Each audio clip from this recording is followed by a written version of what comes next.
Hi student, कैसे हैं? मैं विकास सर आपका स्वागत करता हूं और जय हिंद, वंदे मातरम। हम भारत में रहते हैं, भारत की संस्कृति से जुड़े हुए हैं। चलिए बात करते हैं कुछ क्वेश्चन के बारे में जो हमारे बहुत ज़्यादा इंपॉर्टेंट है। सबसे पहले मैं बता दूं, बीपीएससी का एग्जाम आपका जल्दी होने वाला है और आप लोग अच्छे से तैयारी कर रहे हैं, मुझे बहुत खुशी होती है। भारत में मिट्टी कितने प्रकार के हैं? जी हाँ, आपसे पूछा था कि how many soils of the India, कितने प्रकार के भारत में मिट्टी है। तो मैं बता दूं, भारत में 4 प्रकार की मिट्टी है, बल्कि 5 प्रकार की भी मिट्टी है। तो 4 से ज़्यादा 5 प्रकार की मिट्टी है, मैं बताता हूँ। पहला जो है हमारा जलोढ़ मृदा, जिसे हम आम भाषा में काली मिट्टी कहते हैं, काली मृदा होता है। लाल मिट्टी यानी कि लेटरसाइट मिट्टी कहते हैं हम इसे।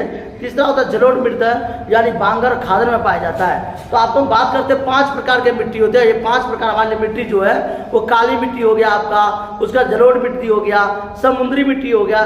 ये 5 प्रकार के मिट्टी, और 5 प्रकार के मिट्टी में अलग अलग प्रकार के फसलें होते हैं। तो बात करते हैं भारत में कि जलोढ़ मिट्टी में किसकी मात्रा अधिक होती है? नाइट्रोजन और फॉस्फोरस। याद रखिएगा, किसान जो खेती करता है वो 3 भाग में करता है, रबी फसल, खरीफ फसल और जायद फसल। याद रखिएगा, फसल 3 प्रकार के होते हैं, खरीफ फसल, रबी फसल, जायद फसल।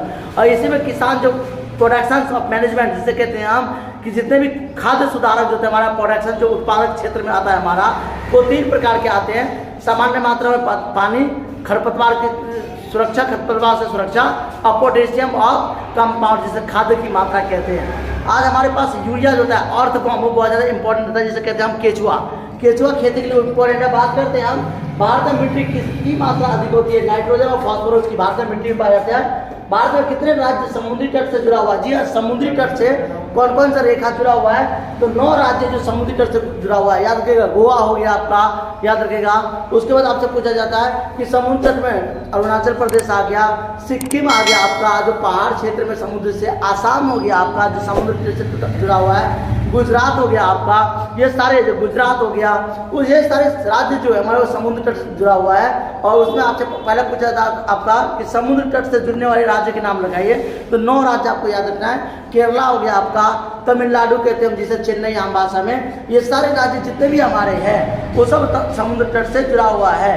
बात करते हैं हम, भारत के कौन कौन सी राज्य की तट रेखा से जुड़ती है? याद रखिएगा, गुजरात, महाराष्ट्र, गोवा, कर्नाटक, केरल, तमिलनाडु, आंध्र प्रदेश, उड़ीसा और पश्चिम बंगाल। ये समुद्र तट से जुड़ा हुआ है। हमारे 9 राज्य हैं, 9 क्षेत्र हैं। याद रखिएगा, गोवा, शुरू से बता रहा हूँ, गुजरात, महाराष्ट्र, गोवा, कर्नाटक, केरल, तमिलनाडु, आंध्र प्रदेश, उड़ीसा और पश्चिम बंगाल। ये सारे क्षेत्र समुद्र तट से जुड़े हुए हैं। जो समुद्र की रेखा है उससे जुड़ा हुआ है। फिर आता है, भारत के पश्चिमी तट पर स्थित राज्य कौन सी है? याद रखिएगा, गुजरात, महाराष्ट्र। ये क्वेश्चन आपको ध्यान से देखते रहना जोर से। भारत के पश्चिमी तट पर स्थित राज्य के कौन कौन से हैं? गोवा, महाराष्ट्र, गोवा, कर्नाटक और केरल। ये सारे राज्य जो है हमारे वो क्षेत्र से जुड़ा हुआ है। भारत के पूर्वी तट पर स्थित राज्य कौन कौन से हैं? तमिलनाडु, याद रखिएगा, आंध्र प्रदेश, उड़ीसा और पश्चिम बंगाल। ये हमारे वो राज्य हैं जो समुद्री तट से जुड़ा हुआ है। दोस्तों, आप जानते होंगे बीपीएससी का क्वेश्चन जो बिहार टीचर ट्रेनिंग चल रहा है वो जोर तोड़ से तैयारी चल रही है। आप लोग चैनल को लाइक करें, सब्सक्राइब करें, इस चैनल को अधिक से अधिक दोस्तों में पहुंचाएं, ताकि कोई भी बच्चा बीपीएससी के एग्जाम से पीछे ना हट सके। याद रखिएगा, सभी को पढ़ना है। जनरल नॉलेज की बुक रखिए। जितना भी आपको बिहार सरकार में जो भी जनरल नॉलेज है, यूपीएससी में जो भी पूछे जाते हैं, सारे उसी से पूछे जाते हैं। आपके दिमाग को टेस्ट किया जाता है कि आप कितने पढ़े लिखे हो। जो बच्चा सही समय पर, सही समय माप पर दिमाग का जोर दे देता है, वही अच्छा विद्यार्थी माना जाता है। Thank you. जय हिंद, जय भारत।